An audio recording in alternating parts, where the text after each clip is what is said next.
మాయ మాటలు చెప్పి ప్రజలను నమ్మించి మోసం చేసేవారు సమాజంలో కొత్తేమీ కాదు. నమ్మి మోసపోవడం అమాయక ప్రజలు అలవాటుగా మారడం విచారకరం. విజయనగరంలోని కంటోన్మెంట్ ప్రాంతం బ్యాండ్ వీధిలో చిట్టీల పేరుతో ప్రజల నుంచి డబ్బులు వసూలు చేసి పరారీ అయిన వ్యాపారి వ్యవహారం సోమవారం వెలుగులోకి వచ్చింది. బాధితులు పోలీసులను ఆశ్రయించారు. కేసు నమోదు చేసిన పోలీసులు దర్యాప్తుకు సిద్ధమయ్యారు.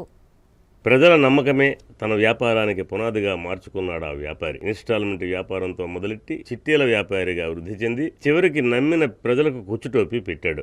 ఈ సంఘటన విజయనగరంలోని కంటోన్మెంట్ బ్యాండ్ వీధిలో చోటు చేసుకుంది. కత్తెర వెంకట్రావు అనే వ్యక్తి బ్యాండ్ వీధిలో జనాలకు గృహోపకరణాలను ఇన్స్టాల్మెంట్లపై అందజేస్తూ వ్యాపారం సాగించాడు. 20 సంవత్సరాల నుంచి స్థానికంగా నివాసం ఉంటూ ప్రజల్లో మంచి పేరు సంపాదించాడు. కొద్ది కాలానికి చీటీల వ్యాపారం కూడా ప్రారంభించాడు. చిన్న మొత్తాలతో ప్రారంభించిన చీటీలు ప్రజల్లో నమ్మకాన్ని కలిగిస్తూ పెద్ద మొత్తానికి చేర్చాడు. చీటీలు పాడుకున్న వారి నుంచి తనకు అవసరం ఉందంటూ వడ్డీ ఆశ చూపి సొమ్మును అప్పుగా తీసుకునేవాడు. ఈ మేరకు సంబంధిత వ్యక్తులకు ప్రామిసరీ నోట్లు, చెక్కులు కూడా హామీగా ఇచ్చాడు. గత కొద్ది కాలంగా చీటీలు పాడిన వారికి సమయానికి డబ్బులు ఇవ్వకపోవడంతో పలువురు బాధితులు ఆయన ఇంటికి వెళ్లి నిలదీయాలనుకున్నారు. వెంకట్రావు ఇంటికి వెళ్లి చూసేసరికి కుటుంబంతో సహా పరారయ్యాడని తెలుసుకుని షాక్ కు గురయ్యారు. చేసేదేమీ లేక 1 టౌన్ పోలీసులను ఆశ్రయించారు. పోలీసులు వారి నుంచి వివరాలు సేకరించి కేసు నమోదు చేసి దర్యాప్తునకు ఉపక్రమించారు. పరిచయం అయితే మనకు నమ్మకస్తుగా ఉండడనేసి నేను ఇన్స్టాల్మెంట్లో చెప్తే ఏమైనా మనం కూడా తీసుకున్నాం అనమాట.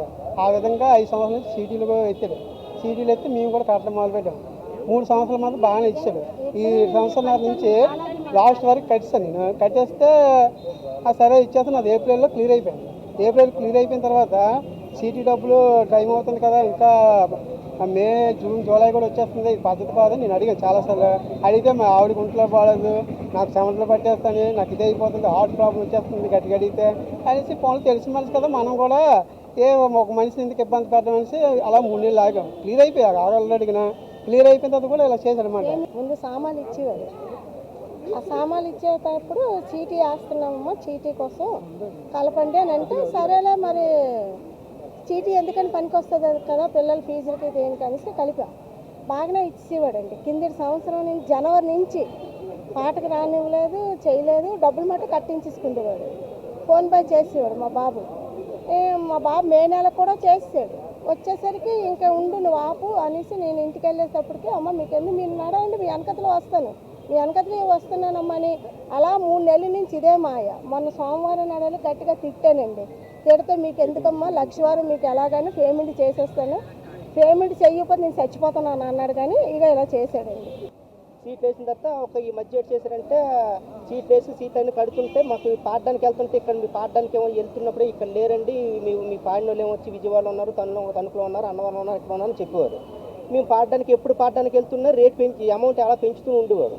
పెంచుతుంటే ఇదే టైమ్స్ మళ్ళీ వెళ్ళిపోయి మా డబ్బులు మాకు ఇచ్చాను, అందరం కలిసి కొంతమందికి ఇచ్చి మాకు ఇంకా లాభం లేదనేసి మాది అమౌంట్ సెట్ చేశానంటే అలాగేనమ్మా బుధవారం మీకు రండి మీతో మాట్లాడితే మీ అమౌంట్ గట్టి ఇచ్చేస్తాను అన్నారు అనేసి మంగళవారం రాత్రి ఏం చేశారంటే సీట్లు ఎంతవరకు సీట్లు ఇవ్వాలని అందరికి చెప్పేసి వెళ్ళిపోయారు సార్. రాత్రి ఇది అయిపోయి సీట్లు డబ్బులు ఇవ్వకుండా అతను ల్యాన్ వేసుకొని అందరు కలిసి మొత్తం ఫ్యామిలీ అంతా షిఫ్ట్ అయిపోయారు సార్. 21 మంది చీటీల బాధితులు ఇచ్చిన ఫిర్యాదు మేరకు 1వ పట్టణ సీఐ వెంకట్రావు కేసు నమోదు చేశారు. బాధితులకు న్యాయం చేసేందుకు కృషి చేస్తామని హామీ ఇచ్చారు. ప్రైవేటు వ్యక్తులను నమ్మి చీటీలు వేయవద్దని, అనధికార వ్యక్తుల వల్ల మోసపోవద్దని పోలీసులు హెచ్చరిస్తున్నప్పటికీ ప్రజలు నష్టపోతున్నారని అన్నారు. బ్యాండ్ వీధి బాధితులకు మోసం చేసిన వ్యక్తిని త్వరలో అదుపులో తీసుకునేందుకు కృషి చేస్తామన్నారు. కంటోన్మెంట్ ఏరియాలో ఉన్నటువంటి బ్యాండ్ వీధి నుంచి సుమారు 20 మంది బాధితులు, చిట్టి బాధితులు వచ్చారు. వాళ్ళు కత్తిరి వెంకట్రావు అని చెప్పి ఇతని మీద ఫిర్యాదు చేశారు. ఈ కత్తిరి వెంకట్రావు అన్నాడు అదే వీధిలో 20 ఏళ్ల నుంచి కుటుంబంతో నివసిస్తున్నాడు. అతను అంతకు ముందు గృహోపకరణాలు అంటే హౌస్ హోల్డ్ ఆర్టికల్స్ ఉంటాయి కదా,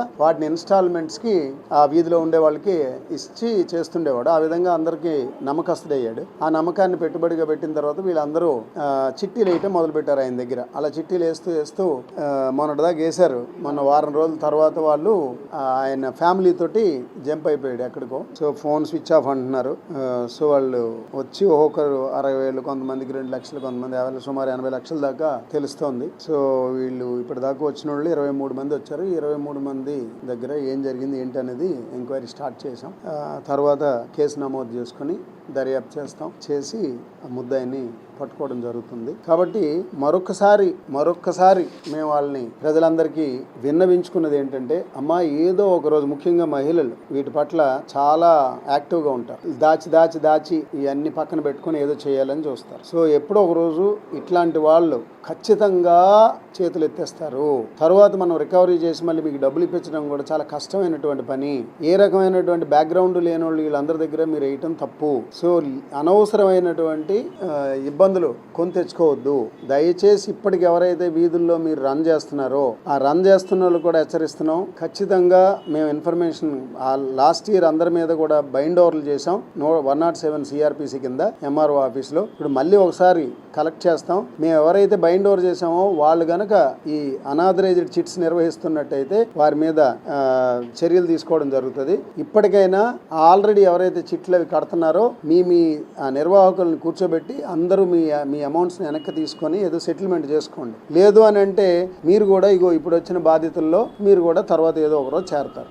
ఎటువంటి అనుమతులు లేకుండా చీటీలు నిర్వహించే వారి వలలో చిక్కకుండా ప్రజలు అప్రమత్తంగా ఉండాలి. చేతులు కాలిన తర్వాత ఆకులు పట్టుకుంటే ప్రయోజనం శూన్యం.